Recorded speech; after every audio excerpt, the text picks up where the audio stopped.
Okay, so the last speaker we have today is Stephen Hiho. Stephen actually works at the Red Cross Blood Bank Service, Victorian Transplant Immunology Service. Steve is actually doing his PhD, currently involved with Red Cross and our team. He did a Bachelor of Science at La Trobe, majoring in genetics, so I suppose it makes sense that you're working with cross-matching and genetics. He's been working there for about 10 years. He works also not only doing his PhD but with the on-call team with our cross-matching of transplant recipients, not just the lungs but all organs. But he's a very important person for our team to know because we have an in the Red Cross with him there. So we get the information earlier than maybe other people do. And you should, mate. Yeah. So he's going to talk a little bit about what he's searching for a perfect matching lung and also a little bit about his PhD project as well.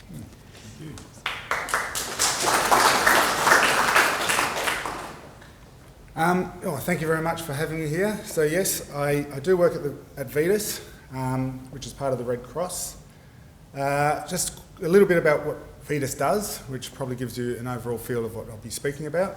So we do the testing for patients and donors for all of Tasmania and Victoria, anyone that's having a bone marrow transplant, any platelet support following that, all kidney, heart, liver, pancreas, intestine and lung transplant patients we manage. We also do extra genetic testing for drug hypersensitivity and disease association tests. These tests include gene sequencing, as we've mentioned, also a lot of antibody testing, which everyone here is probably familiar with, and some histocompatibility testing for living-related donors for kidneys and also for all deceased donor workups that we do. And that's also, we process deceased donors. We've got about, I think it's only 12 on-call staff. That's 24 hours a day. Sorry, I'm not speaking enough. Thank you. That's better. We've got about 12 on-call staff that work 24 hours a day, so you seem to be on-call every second or third day, which is a bit of a nightmare to juggle with some PhD study, but it's working so far, so let's see how it goes. So what makes the perfect lung? The considerations for a donor selection for a lung, there's the size, sex, age and ethnicity, but then there's that histocompatibility side of things. A lot of what we've heard about is post-transplant stuff and how we can fix it. I'm trying to aim at the start, before transplant, what can we do to better improve survival of grafts, of patients, and the risk of any rejection at all. So that's part of this histocompatibility. It's basically compatibility of the immune system. It's the recipient's response to the donor. A big part of that is the HLA gene, which is human immunity, and it's reduced risk of immunoresponse. So the better matching HLA you are, the better you'll be, basically. So what we try to do in transplant is avoid things you've already seen before in the HLA world. So that's anything you've already been experienced to, be that from previous transplants, from pregnancies, you've created antibodies. A lot of what we do is trying to fit the pieces of the puzzle together to get a best match. So we do that a lot with kidneys. Unfortunately, up to recently, we haven't been doing that much for lungs at all before transplant, and we just deal with what lung we get and the consequences after, which is all going to change. So a little bit about the HLA. Most people here probably already know. It's on the chromosome 6, the small chromosome there. It's on the tail end. It's part of a huge complex. Just to give you an idea of some of the genes involved in this complex, the MHC complex, I think there's like 200 genes there. The ones highlighted are the ones that Vetus, with the major HLA ones that we deal with, the ones that we probably speak about and we mean when we talk about HLA. However, there's at least another 12 or 13 genes on this map here that has been investigated in transplant outcomes, and at some point I'm hopefully going to look at a few of those later on down the track, but I'll be concentrating a lot on the highlighted ones at the moment. So why do we do HLA? Well, it's a marker on the cell surface, so it's seen by all. Its major functions to identify and destroy foreign invaders, be that against infections, transplant, which it thinks it's wrong, It's thousands of HLA antigens are required in a population to protect from infections. And just give some sort of context, the ABO group, which is the red cells, there's just the major ones are ABO, so there's 3 there, and we're talking thousands in HLA. And HLA expressed on most tissues.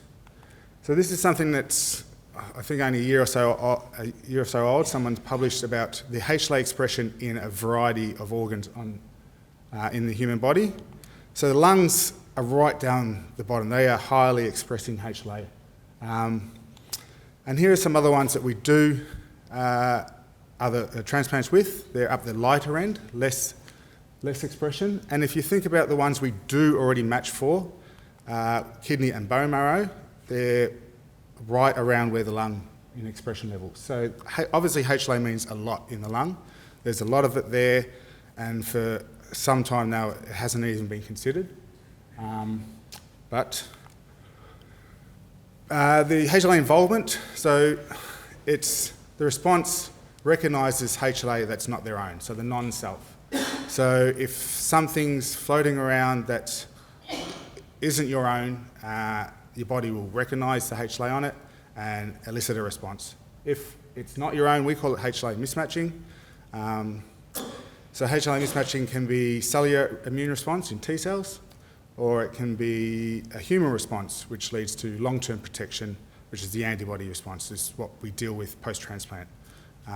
So once you find a mismatch, you can have antibodies for a long time, and they do a lot of damage. So the ultimate goal is to avoid antibody production by giving less mismatches. That's not easy. HLA, as I said, you need thousands of alleles. So there's currently over 23,000 alleles named, and if you have a look at the graph there, it'd probably go over 30,000 within 6 months or so. Australia is the most, I would say, diverse in HLA allele. In the lab, we see the rare ones that some places to see 1 or 2 times. We see it a few more times. We have the most unique combinations of HLA alleles. We've got Islanders, we've got Maoris, we've got African. All these regions have their own specific HLA alleles, and it's all sort of intermatched in our population, which makes matching very hard from a solid organ point of view and also from a bone marrow point of view. So how do we define histocompatibility if it's going to be that hard? So what we do know in recent years is each HLA mismatch contributes a different weight to graft survival. So one mismatch might be good depending on the mismatch in one instance, and another one has no impact at all. Some mismatches are more permissible than others. This is something that has been utilised in the bone marrow sector for a few years now, where they can select one mismatch over another because they know that it's more permissible. But outside of that, it's rarely done. So this leads to epitope matching, and something that has been of interest for me for almost the 10 years I've been at Vetus. So epitope matching identifies the permissible mismatches. It increases the list of HLA that a patient can receive. So instead of saying you need a perfect match, you now can have 10 to 20% more HLA alleles than you would have rather, or even greater. It uses recipient HLA and the donor HLA to determine compatibility, which is a big factor. You need to know what you have in you already and what the donor has so you can perform this matching. Epitopes. The HLA alleles express multiple epitopes, not just one for one. There's I can't remember, 200 or 300 epitopes throughout HLA class 1 and class 2, and each allele has combinations of those. You can see families of alleles that share similar epitope profiles, and as I said earlier, it's easy to find suitable donors if you match on epitopes. Here's just a small basic example of a donor, allele 1 and allele 2 up the top. They're different enough, so if you're looking at plain alleles, they're a total mismatch allele. But if you look at each triangle being an epitope, because of the second allele having the extra epitope there is actually no mismatches between what would have been a full mismatched donor. So in this instance, there's no mismatched epitopes, and so there's no foreign things for the patient to see. This is a more nerdy look at it. This is a 3D picture image of 3D picture demonstrating a variety of HLA alleles, but all of them have very similar, if not exact, HLA epitope viewing on the outside. So it's important to know that the epitopes are those sections that the antibodies can actually see and actually interact with. So matching at epitope level makes more sense because that's what's going to elicit the response. And as shown here in the colours, that these 6 alleles here share quite a few common epitopes. So the current compatibility testing that's not just done here but done throughout the world is prior to a potential donor. So when you're enrolling, you get your gene sequenced, you get a limited amount of your gene sequence. We test patients regularly for what antibodies they already have, which is very important, as I said, because what we have to do is avoid those antibodies that are already there. And there's some work to do about which ones are more important than others, and that's something that we'll be looking at in my PhD, because some research is coming out to say some of these antibodies, although they look like they're there, they're not actually causing the damage, so we can cross those. Oh, have I done? Yep.